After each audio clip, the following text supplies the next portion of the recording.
Pandian store சீரியல்ல அடுத்து வர எபிசோட்ல நம்ம செந்தில் இருந்துட்டு பாண்டியன் கிட்ட போறாங்க. பாண்டியன் இருந்துட்டு செந்தில பார்த்த உடனே அங்கேருந்து கிளம்ப பார்க்குறாரு. ஆனால் அதுக்குள்ள செந்தில் இருந்துட்டு உங்கள் எல்லார்கிட்டேயும் ஒரு முக்கியமான ஒரு விஷயம் சொல்லணும். நான் நாளைக்கு பால் காய்ச்ச போகிறேன். பால் காய்ச்சின கையோட அந்த வீட்டுக்கு நான் ஷிஃப்ட் ஆக போகிறேன் அப்படின்ற மாதிரி வந்து சொல்கிறாங்க.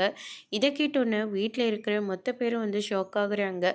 கோமதி இருந்துட்டு போகிறேன்னு சொன்னதே என்னால் தாங்கிக்க முடியல. இப்போ டக்குன்னு நாளைக்கே பால் காய்ச்சிட்டு நாளைக்கே கிளம்புறேன்னு சொல்கிற என்னடா நினச்சிட்ருக்க உன் மனசில் பெற்றவங்களாம் உனக்கு கண்ணுக்கு சொல்கிறது உன் காது கேட்கவே இல்லையா அப்படின்னு சொல்லிட்டு நம்ம கோமதி ஒரு பக்கம் சொல்லிட்டு இருக்காங்க. அதுக்கு அடுத்ததாக பாண்டி இருந்துட்டு நீ எத்தனை தாட்டியும் சொன்னாலையும் நீ கேட்கவே மாட்டியா?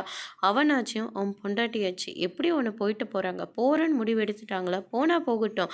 அவன் தான் நேற்று மூஞ்சில் அடித்த மாதிரி ஓவராக சீன் போடாதீங்கன்னு கவர்மெண்ட் ஆஃபீஸர் சொல்லிட்டாரல்ல. எங்க பாரு போகிறது இருந்தால் இஷ்டம் இருந்தால் நீ போயிட்டு வா.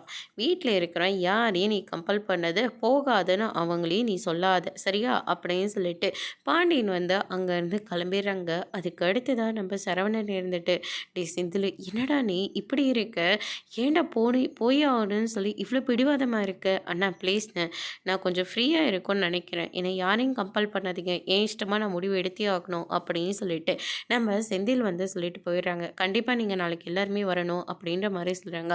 பாண்டியன் இருந்துட்டு இனிமேல் அவன் எனக்கு பிள்ளையும் இல்லை நான் உனக்கு அப்பனும் இல்லை அப்படின்னு சொல்லிட்டு தலை முழுங்குறாரு. செந்தில் எல்லாம் ரொம்பவே ஷாக் ஆகுறாங்க. அதோட இன்னைக்கான பிரம முடிச்சிருக்காங்க.